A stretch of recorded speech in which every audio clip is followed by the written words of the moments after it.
नमस्कार, जय श्री महाकाल। बहुत बहुत स्वागत आप सभी का। आज जो ज्योतिष शास्त्र को लेकर के समाज में भ्रांतियां उत्पन्न हुई है उस पर हम बात करने वाले हैं। ज्योतिष शास्त्र को कहा गया है कि ज्योतिष शास्त्र अनेक भेद विषयम स्कंधत्रया अधिष्ठितम। ज्योतिष शास्त्र के अनेकों भेद उपभेद हैं। उनमें सिद्धांत पक्ष अलग है, गणित पक्ष अलग है, होरा कुंडली का पक्ष अलग है, प्रश्न विद्या का पक्ष अलग है, सामुद्रिक विद्या ये अलग है, अंग लक्षणाध्याय अलग है, पॉलमिस्ट्री अलग है। बहुत सारे गुण राशियों को लेकर के ज्योतिष शास्त्र एक महान समुद्र है जिसमें से ये सब रत्न विषय निकले हुए हैं। इनका सही सदुपयोग करना आज 90% लोगों को नहीं आता है। ज्योतिष शास्त्र को लेकर के केवल और केवल आज समाज में जो बात होती है कुंडली पक्ष पर बात होती है, फलित पक्ष पर बात होती है, ना तो गणित पक्ष पर बात होती है, ना ही नैदानिक ज्योतिष पर बात होती है। आज सबसे बड़ी जो समस्या है, आप जब ऑनलाइन कंसल्टिंग कहीं भी लेते हैं, आपको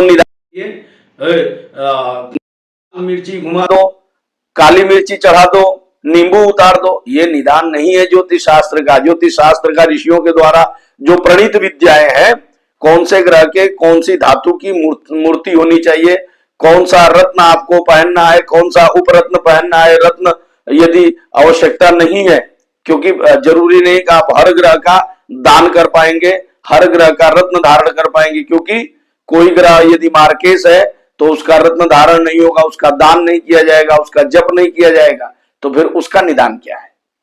उसके लिए आप हमारी कक्षाओं में जुड़ करके और देख पाएंगे मुहूर्त शास्त्र जो बिल्कुल ही अछूता हो गया है आज के समय में।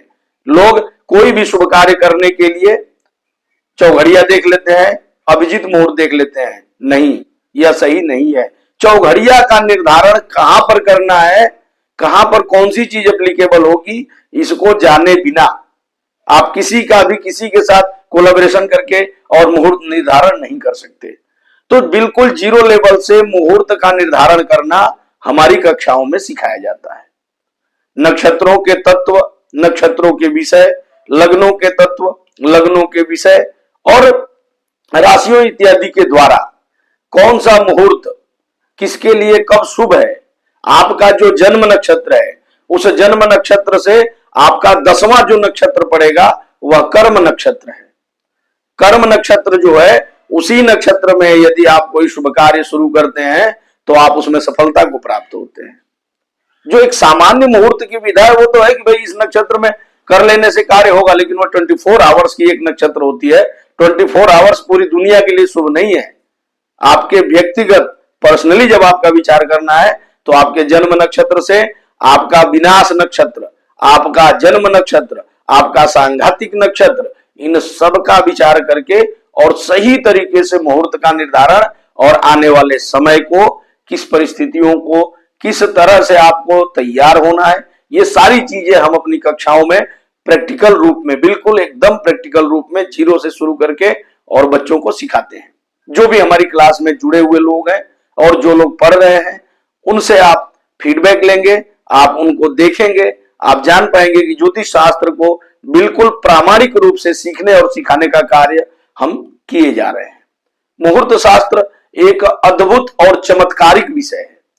इन्हीं सब चमत्कारों को देख करके और समाज के लोग ज्योतिष शास्त्र की ओर आए, और जैसे ही समाज पूरा ज्योतिष शास्त्र की ओर टूट पड़ा, यहां समाज में से भी कुछ ऐसे तत्व हैं जिनको ज्योतिष का ज नहीं आता, राशियों के 12 राशियों का नाम नहीं पता, 27 नक्षत्रों का नाम नहीं पता, और ग्रहों के कारक तत्व, ग्रहों के स्वभाव, ग्रहों का स्वरूप उनको कुछ भी पता नहीं है।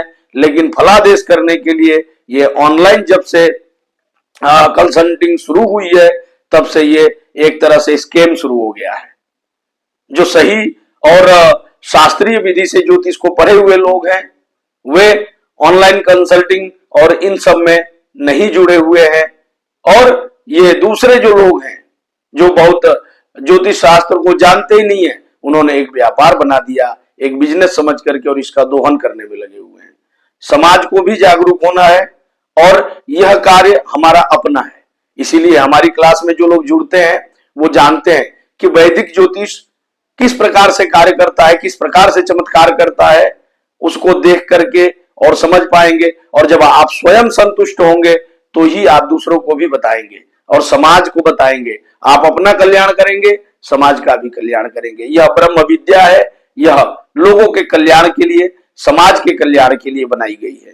तो आइए हम इस मुहूर्त शास्त्र की कार्यशाला में जुड़कर और मुहूर्त विद्या को बिल्कुल परंपरागत तरीके से और बिल्कुल वैज्ञानिक रूप में, आज जितना टेक्नोलॉजी का उपयोग बढ़ा है, इस टेक्नोलॉजी के द्वारा भी आप सही प्रकार से मुहूर्त का निर्धारण कैसे कर पाएंगे, इसको लेकर के हम बात करेंगे और बहुत ही अच्छे तरीके से मुहूर्त का निर्धारण कर पाएंगे। क्योंकि मुहूर्त को आपको एजुकेशन के लिए अगर आप जा रहे हैं तो एजुकेशन के मुहूर्त अलग है, आप काम करने जा रहे हैं, नौकरी के लिए कहीं पर फॉर्म भरने जा रहे हैं, उसका मुहूर्त अलग है, आप कहीं पर नौकरी लग गई ज्वाइनिंग करने जा रहे हैं, उसका मुहूर्त अलग है, आप किसी बड़े रोग से ग्रसित हुए हैं और वापस रिटर्न अपने घर पे आए हैं तो आपको स्नान करके और इस रोग से दोबारा आपको मुलाकात ना हो, बिल्कुल जड़ से ये रोग खत्म हो जाए, उसके लिए स्नान करने का मुहूर्त अलग है और पढ़ाई करने का मुहूर्त अलग है।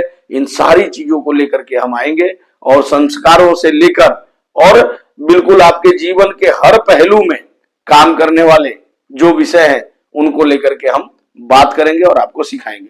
तो आइए हम सभी मिलते हैं और हमारे इस चैनल से आप जुड़े रहें ताकि ज्योतिष शास्त्र के जो परंपरागत और वैज्ञानिक विधि से फलादेश करने वाले आचार्य हैं उनका कंसल्टिंग लेकर के भी आप और अपना सवाल पूछ सकते हैं और एक संतुष्टि प्राप्त कर सकते हैं जो अन्य जगह पर प्राप्त नहीं होता है। बहुत बहुत धन्यवाद। जय श्री महाकाल।